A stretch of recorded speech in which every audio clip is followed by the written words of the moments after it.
Hello and welcome to the Game Day Podcast from talkSPORT with me, Sam Matterface, the former Chelsea defender Scott Minto, and talkSPORT's chief football correspondent, it's Alex Crook.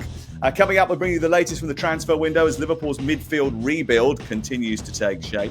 Manchester City look to bolster their defence with the capture of Croatian star Josip Gvardiol, all for the cost of around about £86 million.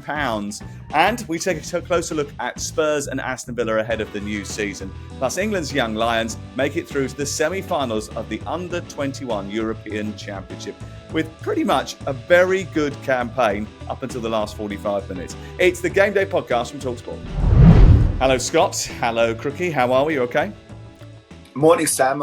We're okay. We're just making sure that you're okay. You look a little bit stressed. I don't know why. I am stressed. He's sweating. The internet connection here is not the best, and I must admit, I had a little bit of a tiz because after being able to stream quite happily the England Under-21 game last night on my laptop, for some reason it would not let me connect to you. And do you know, like when you're out of your own environment and you're not used to using certain different bits of equipment and things just don't go smoothly and there's no real rhyme or reason for it. It connects one day, but it doesn't the next. And, you know, it just gets you all rolled up and all that work that you've done to chill yourself out on a sun lounger, all those beers you've had and rums and cokes and everything, they all get pushed to the wayside and that stress level just rises once again. But anyway, believe me, straight after we finish this podcast, I'll be straight back in that pool. I'll be on the orca whale Lilo with a pina colada and everything will be fine. That orca whale Lilo, by the way, isn't a reimagining of Alex Crook as a Lilo, just in case you were wondering. See, look, he's got to get a blow in there because he knows he's let us all down this morning. Producer Jeremy is mega stressed because he's got a massive wedding to get to, and Senor Matterface turns up 20 minutes late because of internet issues. 15. It was 15. But yeah, you are right. I'm actually, I feel bad. Anyway, I've got to say, Sam, I've got to say one last thing on this because you're in Mallorca, aren't you? And we know that Crookie was in Portugal last week as well. Yeah. And when I first came on and we were waiting for you, you know, I actually thought he had a roll neck on. I can see it's like, it is a t-shirt, but there's no way that t-shirt got out in Portugal because when we watched him, whether it be on the White and Jordan or whether it be on the podcast, he was sweating like anything as well. So you can see he's back in Blighty. Yeah, he's definitely black and blighty now, isn't he? We can see that. Right, let's get through to a big week of transfer activity. And let's talk about the man who's going to have a very busy summer ahead in Mauricio Pochettino. We'll start, though, with Dominic Szoboszlai because he's arrived in Liverpool for £70 million, welcomed by Chelsea's new forward Christopher Nkunku on Twitter. It was a bit odd. I know they're mates from RB Leipzig, etc., but it's just like, you know, it was a very weird phrasing thing to do when you've just walked in the door at Chelsea, big rivals with Liverpool, and then all of a sudden you repost his picture and going, come on, let's do this. It's like, rather he didn't actually, to be honest with you, but anyway, all a little bit strange. But what does Szoboszlai bring to that Liverpool midfield? I mean, I must admit, he is a player that seems to be very similar to the other players that they've got, Crook.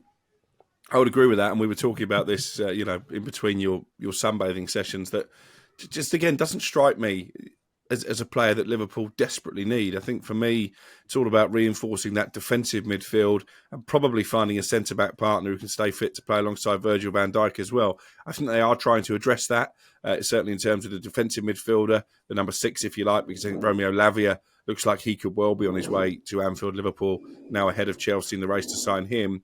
But Szoboszlai, I think it's an interesting one. I guess with the release clause, it's relatively low risk, but I think they're paying for potential. I think he's far from the finished article yet. Well, that's interesting because they bought Alexis McAllister and they bought Szoboszlai. They needed to refresh that midfield, Scott. And it may well be that they end up bringing in legs in that in the other areas of midfield. But they do actually have, you know, quite a good defensive midfield player already in Fabinho. If they're going to keep him and build around him, then there's every chance that actually these two players could reduce the age profile, increase the technical ability, and give them value for years to come. Yeah, I think that's the aim, Sam. Listen, Fabinho didn't have a good season last season, but then who did really? You can turn around and say, well, they finished the season really well, so they can continue it that way. But I personally think their performances didn't necessarily reflect all the results that they had. Look, I'm with Crookie, to be honest with you. You know, the reason why Klopp and Liverpool couldn't get Jude Bellingham was because of money, because of budget. They can't, fish in the pond of the big boys. So they got McAllister, who I think is brilliant. I think is a fantastic player and a brilliant signing. Then you really need to get someone who can rival maybe a Fabinho in that when he's not playing well or if he is injured. And also we know defensively they weren't very strong. What is he going to do with Trent? We saw with Trent in the summer as an out-and-out midfielder can do very well, but I don't think he'll do that. I think he'll continue to play him as a right back and going in as a hybrid into midfield as well. There's still so many questions, but if you have only got a certain pot to buy players in, for me, it would be once you've got McAllister, another holding midfielder, and as Quickie says, another centre back. So interesting. What's interesting for me is that I can sort of see at the formulation of a thought process taking place here. What you know is that Jurgen Klopp would have thought about this quite keenly. And although he's not going to tell you what his plans are between now and the end of the summer, I can see a scenario here where you have that Trent moving in from right back into midfield alongside Fabinho, and then you've got the two boys, McAllister and Szoboszlai, just a bit further on as a box. Then you've got the opportunity of your flying wingers to still do their job, and you've got your centre forward. I can just see it in my mind's eye starting to formulate, starting to come together a little bit. And that's what Liverpool fans are starting to see as well. They're starting to believe that actually maybe Jurgen Klopp is constructing a team despite the fact that they don't have the resources of the others and they're not being given the resources of the others, probably a more accurate statement. And listen, we spoke to Kevin Hutchard earlier this week, and he's a big friend of our show. And he says that he thinks that Szoboszlai's got the potential to become a key player for Liverpool for many years to come. He has a ridiculously hard shot. He scored numerous goals like that. Big game player as well. Thought he played really well in the cup final against Frankfurt in the season just gone. Mm-hmm. And somebody who's already been named as Hungary's captain in his early 20s. So it shows you the impact that he can have. In terms of where he'll play, I'm really intrigued. He's an attacking midfielder, no doubt about that. You could see him maybe operating in the kind of position that Jordan Henderson plays, but he can play a bit further forward than that as well. Now, I have seen that Dominic Szoboszlai has been described as James Ward-Prowse with a fancy name, which is a little bit unfair, I think. But we do need to talk about James Ward-Prowse and where he's going next. We'll do that in the next few moments. You've mentioned Romeo Lavia could be heading to Anfield. The big story as far as Manchester City is concerned this week is about Gvardiol, Josko Gvardiol, the centre-back and play on the left side, played in the World Cup semi-finals with Croatia against Argentina. He had a really tough time against Messi on that particular night, but he is a very good defender and someone that has been pursued by quite a few Premier League clubs, Crook. Yeah, and apart from that semi-final, I think he had a good tournament. He was one of Croatia's standout performers. He's someone who's been on the radar of Premier League clubs for a long time, and I think this is probably a deal that Man City believe they can get done. Interestingly, he has a release clause of £97 million. That doesn't actually kick in until this time next year. So I think City are trying to steal a march and maybe get him for a slightly reduced fee. Still going to cost £85 million from what I've been told from sources in Germany. That would be a record for a defender. But again, this is Pep Guardiola showing his muscle, trying to strengthen from a position of authority, as Sir Alex Ferguson always used to do. And we know they've got the money because, of course, they were willing to pay £90 million for Declan Rice. Scott, good signing for you? Yeah, I think it'd be a really good signing. And look, I mean, the World Cup seems a long time ago now, doesn't it? But I actually don't think not only do I think he had a good tournament, I'm not sure he had a bad game against Argentina. I think he just got done once against Lionel Messi. And, there's not many players who have been on the same pitch with Messi that haven't been done at least once. So, look, I think he's a really good signing. I think he looked great. I think he looked really composed. I was interested to see if anything would happen in the January window. Clearly nothing would be because his club wanted too much money. But there's not many positions or not many players that can come in and strengthen Manchester City. I genuinely believe he can be one of them. Laporte will end up somewhere. Where will he go, Crook? I was told Tottenham were a potential destination for him a few weeks ago. I've not chased that link up for a while, but I'll do that at some point this week, and that would make sense, I think, for Postecoglou, somebody with Premier League experience. I think certainly the centre of that Tottenham defence is in need of some surgery. I know we're going to speak more about Spurs later in the podcast, but yeah, so maybe a move to Tottenham could be a possibility. Yeah, Pulisic going to leave Chelsea, the latest to leave Chelsea. So many of them are leaving Chelsea this summer. It's a proper clean out for Maurizio Pochettino. Lyon and Milan sniffing around him. Any developments there? I think he'll go. I think at the moment Lyon's offer is higher than that of Milan. I know that Pulisic is quite keen on the Milan move, so there might need to be a little bit of negotiation to be done, but still got a lot of players to shift, haven't they? Chelsea, Aubameyang's still there. Lukaku, I think, is a problem because Inter want to take him on loan, but Chelsea want some kind of obligation to buy at the end of the season. He's made it pretty clear he doesn't want to go to Saudi Arabia. I spoke to somebody close to Conor Gallagher, actually, a few days ago, because, of course, he's a player that we expect to leave. But at the moment, that's not really progressing because they're quite short in that central midfield area with the players they've let go. Because there's no one to play in midfield. They've got Enzo Fernandez and Conor Gallagher. And, you know, with all the greatest will in the world, you can't really start a season like that, Scott, can you? I mean, obviously they've got a plan for somebody else to come in. No, exactly, Sam. And, you know, both you and I have got a keen eye on what's happening there, and they do have to cull. But, you know, there's positions where you need to be careful, and midfield, central midfield, obviously is the hub of the team. I actually, whatever happens in terms of numbers, would like Conor Gallagher to have another year. I think he's had 1 year at Chelsea. I think it's been a very difficult year for the whole club, both on and off the pitch. So imagine how difficult it would have been for him. You know, did really well beforehand in all the clubs that he's been to. And I go back to Charlton, let alone, you know, Swansea and Palace. And I think it was West Brom as well. Give him another year and see what happens. I just don't want to continually see now, because the hierarchy have spent so much money on a group of players. They want to go down the FFP route, or they feel they have to. And what better way to do than sell one of your own that's come through the academy? Because it's pure profit. I don't want to see that. I want to see him given 1 more year and see if he can become a Chelsea first teamer. I hope they've got a plan for that midfield, because at this moment in time, it looks incredibly, incredibly light. And bearing in mind, that's the position of the pitch where most matches are won and lost. It would be slightly odd for Chelsea to go into the new season undercooked in that area when they've sold Ruben Loftus-Cheek and Mason Mount in the last couple of weeks. Wilfried Zaha is a free agent. Interesting that he's ended up as a free agent after all the talk and all of the rumour over years and years of him going for huge money and repaying Crystal Palace and signing a new contract so that if anyone came in, they'd get remunerated. He's now going to leave on a free, which, listen, he's been a great servant for them. I'm sure that a lot of the people there will be like, okay, great, well, he's done a good job for us over the years, off he goes. But I don't really think this was how it was supposed to end, Crook. No, I mean, I wouldn't say it's totally ended as yet. He's still using their training facilities during his rehabilitation from injury. I think their contract to make him the highest paid player in their history remains on the table. I think the most interesting element of this story is the lack of Premier League interest in Wilfried Zaha. We know there was an offer from Saudi Arabia. But that's always been the case, hasn't Yeah. it? I mean, that has been the problem. You know, every time he signed a new contract, everyone's thought, well, someone's going to lay down 50, 60 million for him over the course of a or another transfer window. But that's never really materialised. No club has ever done it. And I wonder whether or not they're slightly burnt by that Manchester United experience. Yeah, potentially. Although I think the scenario is very different now. I mean, he did handcuff himself by signing that last Palace contract. It would have taken big money to get him out. And as you say, people were reluctant to pay it. Now that he's a free agent, yes, he's going to demand substantial wages. But even for a club like Newcastle, who we know are trying to balance their ambitions with financial fair play, as a free transfer, is Wilfried Zaha a more reliable option than, say, Alan Saint-Maximin? I think he probably is.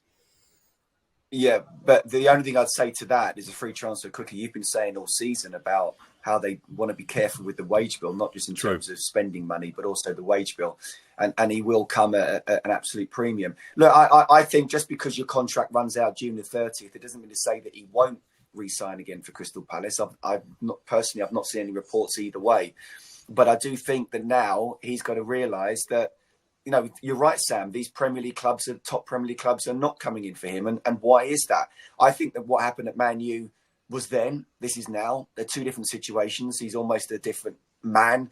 in a way. But with the age he's at, even if he is a free transfer, the wages he'll want, maybe the big boys won't necessarily need him, and then the next big boys don't necessarily want to pay the money for him. Well, Spurs completed another signing over the weekend. They landed Manor Solomon on a free transfer to add to the capture of James Maddison. We'll take a closer look at them next and the job facing Ange Postecoglou. So Spurs have been busy. Ange Postecoglou has been on the training ground with a few returning heroes. What I thought was really interesting is that Tanguy Ndombele was back amongst that group as well. And after winning the title in Serie A with Napoli last year, you just wonder whether or not he's the sort of player that Ange Postecoglou could try and eke the best out. And this is where man management actually makes a massive difference, isn't it? Because you've had successive managers that haven't fancied him for whatever reason, probably two really sort of dictatorial managers in Antonio Conte and Jose Mourinho were like, no, not having him. He's not doing what he's supposed to do. He's not for us. And then you've got maybe someone like Ange Postecoglou who's a little bit more... I don't know, he just seems to have a sort of more direct but yet personable style that seems to be able to elevate people. If he can elevate someone like Ndombele, they've got a very good signing there. He's obviously shown his quality. He's just won the title in Italy, Scott. Yeah, and it would almost be like a great signing on a free transfer almost, wouldn't it? And I agree, this sort of style of managers before, players can, and I don't know him personally, so I'm not speaking specifically for him, but players nowadays can be very touchy in terms of, if you don't show me the love as a manager, then you're not going to get the best out of me. So, look, his confidence must be high. We know he's got talent. I think even if Postecoglou ends up saying, no, you're not for me either, I think it's right for him to say, let's have a look. There's a guy who's on the books. He's got a lot of talent. Money was spent for him. And if you can get the best out of him, then that will save a lot of money elsewhere. So I think he's doing absolutely the right thing here, Postecoglou. Manor Solomon, impressed at Fulham in patches, but not the sort of statement signing that I think Spurs are looking for. I think it's a good addition. Free transfer, proven in the Premier League, has that energy level that Ange Postecoglou demands of his players. And I think it does add strength and depth to Spurs.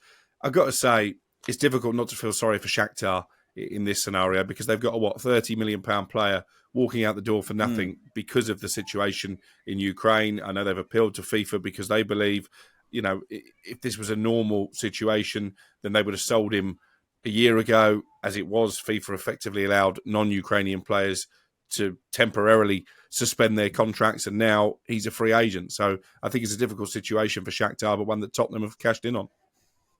Just explain that, because the situation, as I understand it, is that although they suspended their contracts on the outbreak of war, they didn't time lapse. Is that right? So correct.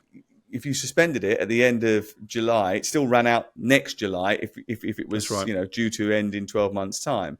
So what should have happened is that when you suspend the contract, it pauses the length of that contract, right? Yeah. So when you go back, like now, for example, if that's the case, when immediately you start to think about moving on or whatever, if Shakhtar want to sell you, they sell you from the position from which you suspended the contract, rather than it being time-lapsed and it becoming a free transfer.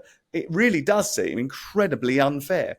Perfectly put, Sam. Absolutely spot on. And, that's the argument that Shakhtar are making to FIFA. Not sure they're going to win, by the way. It's very difficult, isn't it, under trade law. The fact is his contract has expired. So I can't see Shakhtar winning their case. Not exactly cricket, is it? But don't get me started on that. Yves Bissouma needs to show a little bit more quality this season as well in that midfield for Tottenham, doesn't it? Because that was an area, once they lost Bentancur, they really struggled. Yeah, absolutely. And look, what was it about this time last year, or whenever he was signed, Sam, and we were looking at the sort of signings that Tottenham have made, him being one of them. What was it, 25 million?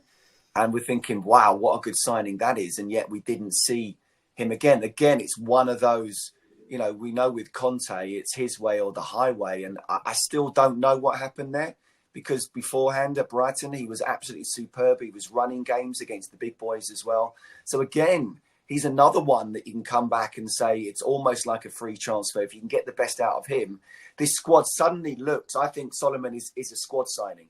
But Bissouma could be a first 11 signing. But suddenly, if you get these players in who look like they're coming back and playing well under a manager that cares for them and can get the best out of them, suddenly Spurs are looking like not just a decent team, but a decent squad as well. Well, one person who's definitely going to be in the starting 11 is James Maddison after his acquisition. He sort of, I think, hit the nail on the head, really, and sort of going back to what I was saying at the beginning of this bit about Tottenham, hit the nail on the head when he suggested this. I spoke to Ange Postecoglou, and he said to me, whether you sign or whether you don't sign, you will see a very different Tottenham Hotspur next season.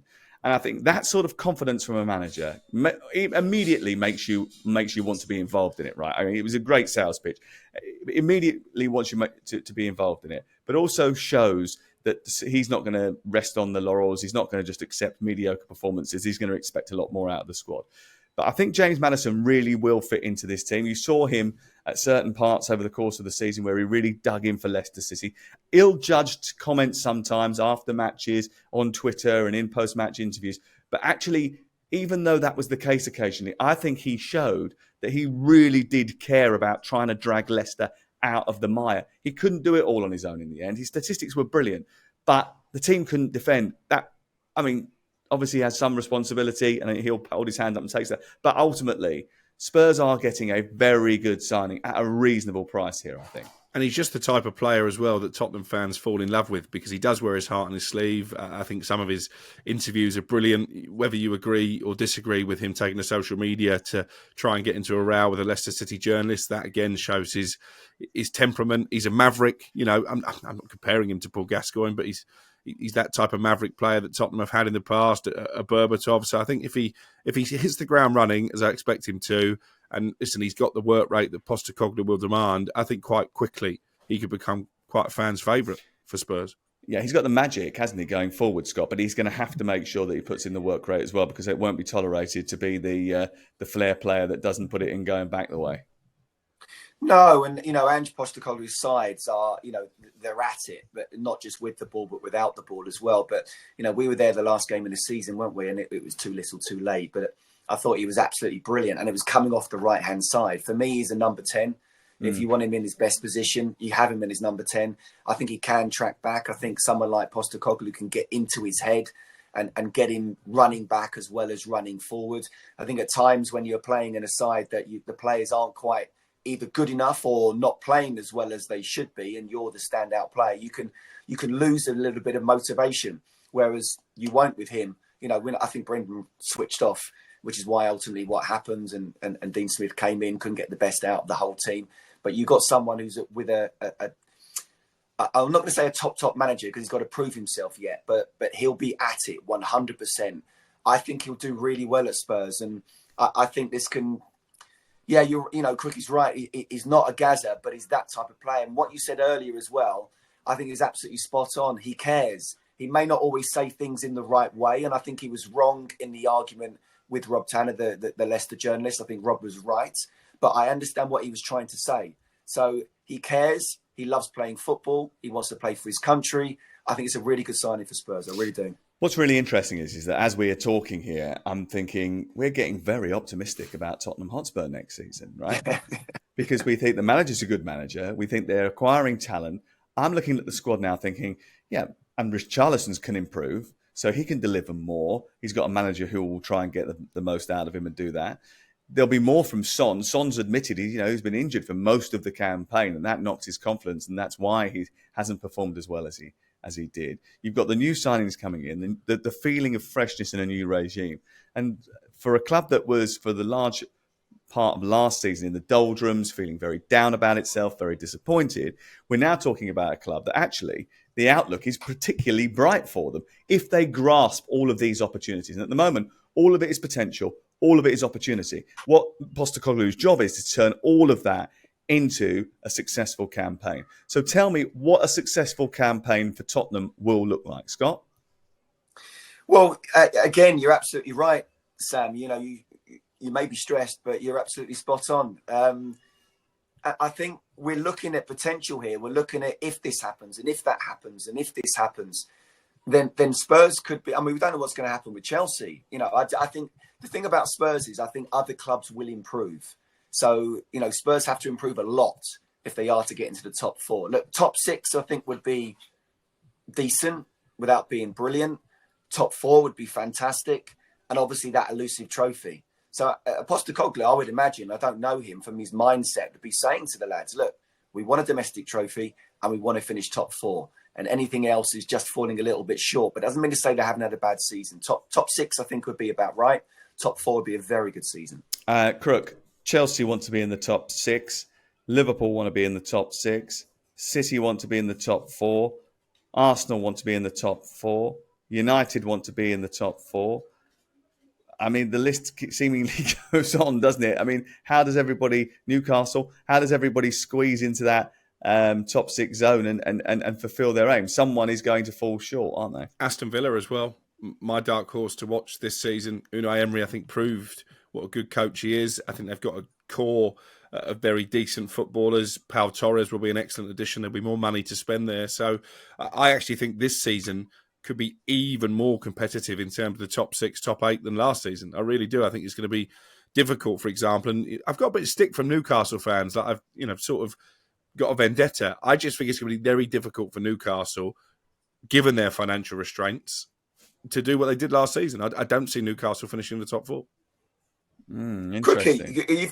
Crookie, you've got a bet, haven't you? About is it Villa and Newcastle? £500 that Villa finish above Newcastle. So there's 500 reasons for me to hope that Unai Emery can prove himself again. But I mean, and also I think even in terms of the title, I'm really intrigued by what Manchester City are doing, because I think Gundogan is going to be more of a loss than many people expected. Obviously, they've got Kovacic who's coming in there. They wanted Declan Rice, isn't happening. Gvardiol, we think, will come in. Kyle Walker, does he stay? Does he go? I expect Bernardo Silva to leave. He's been trying to do that for the last couple of transfer windows. So they're in transition. And maybe that does just open the door a little bit for somebody to get a little bit closer to City this season. Who that will be, I think as we sit here now on the 3rd of July, it's actually difficult to see who their main challengers are. Maybe Arsenal. Tottenham for the title. Maybe Arsenal. You're not tipping Tottenham for the title. No, I'm certainly not. No, but I'm just looking at the Tottenham section. I'm looking at the bigger picture. In terms of Spurs, do I think they'll finish in the top 6? Probably. Do I think they'll finish in the top 4? Difficult, just because of the standard of opposition they're against. Okay, let's look at Crookie's dark horses. Yes, 1 point and 1 place above Spurs last season, Aston Villa. Can Unai Emery inspire the Villains to an even better position this season? Pau Torres, major coup, left-sided centre-half. What does that mean for Tyrone Mings, Crook? It's a brilliant question. I mean, I actually think Tyrone Mings had a really good end to the season under Unai Emery, got himself back into England reckoning.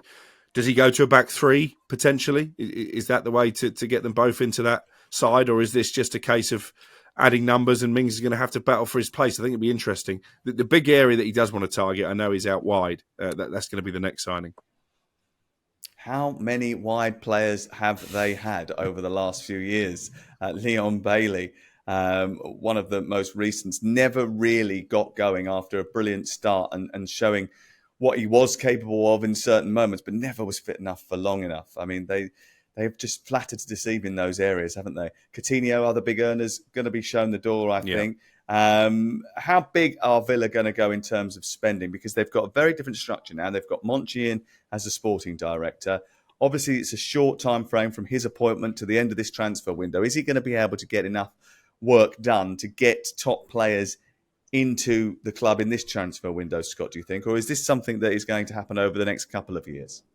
Look, he'll try and get as many as he can in this transfer window, but he won't get all that he wants. I think it is interesting to see, what's going to happen with Tyrone Mings. I think they've got, 5 centre-backs now? That's way too many. And I don't think he will go 3 at the back. He doesn't normally. He can certainly do that. And why would you bring in a player to say you're now going to be on the bench? I don't get it. So it's going to be interesting as that one. Tielemans in. I've seen they're interested in Tyler Adams. Look, I think, Cricket was put a little bit under pressure. I was listening to him at the time with Jim White.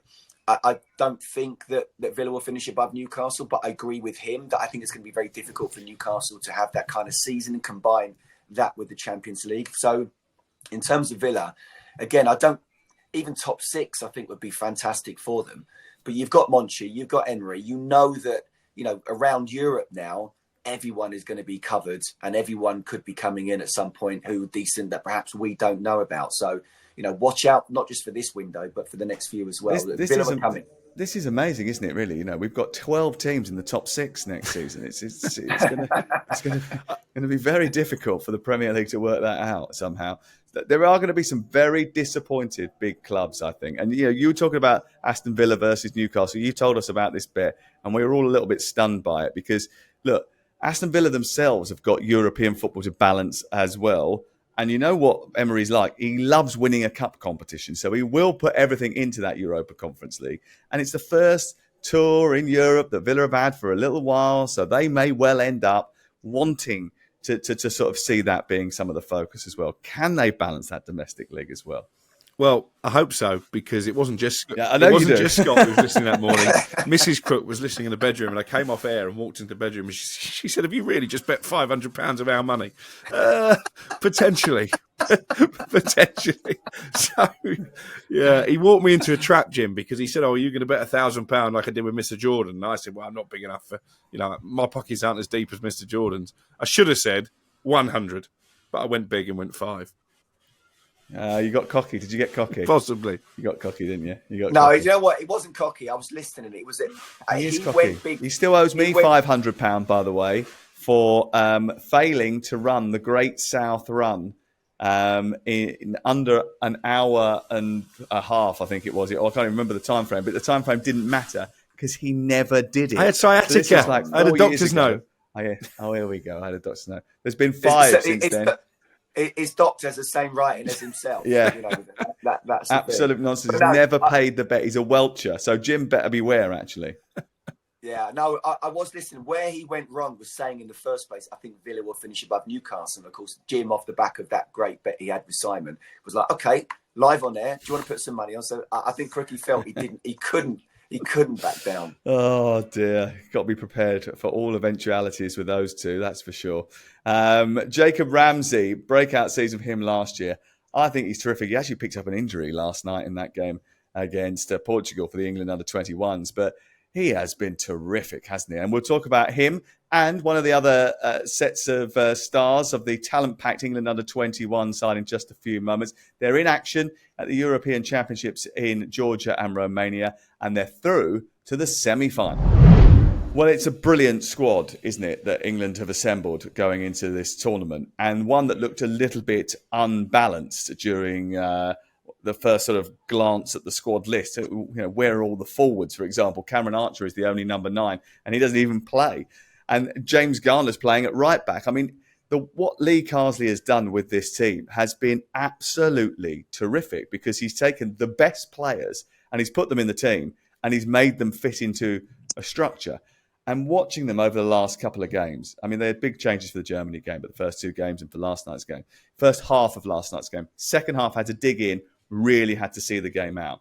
But their football is brilliant. And I tell you what, there's some good players in that Portugal team. In the first half, they were made to look ordinary. Yeah, second half was a bit tenser, wasn't it? Hit the bar, and the goalkeeper made a couple of decent saves. I know you're a big fan of his. But yeah, this is a tournament that's there for England. I mean, the semi-final, perfect opponents, a team they've already beaten comprehensively in the group stage. As you say, so much talent at that level, maybe barring the number 9, and maybe that highlights a wider issue, and we've spoken about it, the lack of number 9s, not just in English football, but actually across Europe. It's becoming a dying position in many ways. But yeah, it's been a terrific journey to this point. I'm actually commentating the semi-final with Darren Ambrose for talkSPORT 2 on Wednesday. Looking forward to that, and hopefully England can take a step closer to winning the thing. Yeah, I thought that the way that they sort of manipulate the ball in midfield, they keep possession well. For so long, like you've seen England teams that can't keep possession of the football. And actually in the second half, when they were under the caution and positions switched and Portugal had it, the way they adapted, the way they set up, they were retreated into shape. And then when they got the chance to play, they did play their way out of trouble. Angel Gomez is playing as defensive midfield player, right? Obviously, we've talked about him for a long time. He's been a young player who's been coming through the ranks. He's sort of on the radar of everybody, whatever. But he was absolutely magnificent in that first half. The way he takes the ball in. I mean, he looks like a baby has just walked onto a pitch and started playing with a load of sort of 7 or 8-year-olds. He's so small and tiny, but he's just brilliant in possession of the football. and he knows exactly where everyone is. The radar is so good. I think he's going to be a real talent. Yeah, look, I'm very loath as you guys are talking. Very good technically, not necessarily big, haven't really got an out-and-out number 9. Those kind of comments remind me of the great Spain side, where they were the best side in the world. And I'm certainly not comparing them to that. But this is what England have designed, isn't it? This is what England have tried to do. They've developed the EPP in order to try and sort of ape that sort of type of footballer. They want more of those players. Absolutely. So while I'm not comparing them as such to that particular great side, which is one of the greatest ever, perhaps only Brazil of 1970 could rival it. That is what the aim is. So, look, I think a good number 9 is fantastic, but nowadays people don't just want a goal scorer. They want someone to play a certain style. And everyone wants to be a number 10, don't they? Even the goalkeeper nowadays. So, look, they've not conceded yet. They've got a couple of players out suspended, and Jacob Ramsey looked like when he came off from crutches, is he going to be fit for Wednesday? I'm not sure. But as Crookie said, this is a side that you've already beaten. You should have that psychological edge over them. And with the momentum that you're building up, and actually the bigger picture to this is if they can win a tournament in the way that, very good England sides haven't even got out of the group stages over the last 10 or so years, 20 years. You're learning how to win a tournament. And if you can have that kind of winning mentality at the under-21 level, then when you do hopefully step up to the main side, you can almost be not necessarily one of those standout players, but you know what to do and you know how to do it when you're playing for the big boys. And that's ultimately what we want. James Trafford, the goalkeeper, has been particularly impressive. He plays like a sweeper. He comes out, plays from the back. His radar is ridiculously good. He knows exactly where everybody is. He picks them out. His distribution's superb. And sometimes I think when you've got a goalkeeper whose distribution is superb, you have to worry about the fact that they can't use their hands very well. But he makes great saves as well. This is a very good goalkeeper. And he's someone who's very confident. He's not the youngest goalkeeper. I think he's 22, actually, maybe 21, 22. No, he's only 20. Because England haven't got... Is he? Yeah. I thought England are the only team in the competition that didn't have a player under 21. Oh, cool. Well, that was the running joke, wasn't it? According to his Wikipedia page, he's 20. Yeah. Well, anyway, he's a very good goalkeeper and he's very, very confident. And he's someone who seems to think he should be playing first team football. He's at Manchester City. There's lots of clubs that are interested in him on loan, but I think someone should take a punt on him. I mean, unless Manchester City are prepared to put him as part of the first team squad in the next few years, which at the moment doesn't look like being the case. This is a kid who has the potential to be a fantastic goalkeeper. He's got to be on the radar of another Premier League club, at least as a loan signing for next season. 6'6", so he's athletic as well. It's difficult, isn't it, for a young goalkeeper at a club like Man City? You look at Gavin Bazunu, who was massively highly rated. City made him a massive pay offer to stay. He decided he wanted to go out and be a Premier League number 1, and actually probably wasn't ready for it when you look at his performances for Southampton. I think he'll benefit from a year in the Championship. So I think if I'm James Trafford, I'd look at that and maybe look for a club at the top end of the Championship as opposed to the Premier League, which, as we know, can be a very unforgiving beast. Yeah, but Sam, what I would say to that, whether he's 20 or 20 in 24 months, I don't know. But, he's young. He's a goalkeeper and he's young for a goalkeeper. Now, there's no reason why he can't still be a Premier League starter and still be a Manchester City player. Look, Edison is superb, and in the next few years, no one's getting ahead of him. But what I would say is, if he's patient, if he goes out on loan for 2, 3, 4 years, Edison's not going to be there forever. And then he could be Manchester City's goalkeeper for 5 to 10 years. Well, I know that Pep Gvardiol highly rates him, and Cole Palmer, who's one of his teammates, was calling him world-class in the build-up to the game. He is quite sort of open. He says his long-term goal is to be playing Champions League and for England. If you want to be in the Champions League, it'll be in the top 4 teams in England, whether it's Man City or any of the other big clubs. I believe I will be at that level, given the opportunity to be able to perform. He was at Bolton Wanderers last year on loan. I do think, when he says next season I'll play every week, I can't sit on the bench. I mean, that is someone with a huge degree of confidence and someone who's got a plan that they want to play football at a high level. I think you'll see him in the Premier League with someone next year. I've just got this feeling. Luton, potentially. They need a new goalkeeper. Maybe. They don't really play that way, though, do they? Do you know what I mean? True. I'm just trying to think what teams need. You've got to get it right, haven't you? If you make that move, you've got to get it right. Be interesting to see. Chelsea need a new goalkeeper. Top end championship. You know, for me, he's still young. You know, you're saying he was at Bolton, so it's still a step up. Top end championship, and then he's progressing. Just talked about Bazuma, perhaps a bit too early in a bottom end relegation team in the Premier League. I know everyone wants to be a first team and they want to be at the best club they can be at, and they want to be a 4-year contract on this. Just be patient, and if you're patient, as long as you're progressing, there's no reason why. The long-term aim is to be a Manchester City type goalkeeper. He's already there. Just go top-end championship, see how the season goes, maybe Premier League the season after. Well, Israel, Spain and Ukraine, all the sides left in the competition. Spain, Ukraine and Israel, England are the 2 semi-finals. England will be hoping to win it, and that's James Trafford's next job. Live coverage on talkSPORT 2 on Wednesday night with Alex Crook and Darren Ambrose. That's it from us. Remember, we'll be back every Monday throughout the summer with all the latest transfer news, managerial changes and much, much more. Stick around, the Game Day Podcast.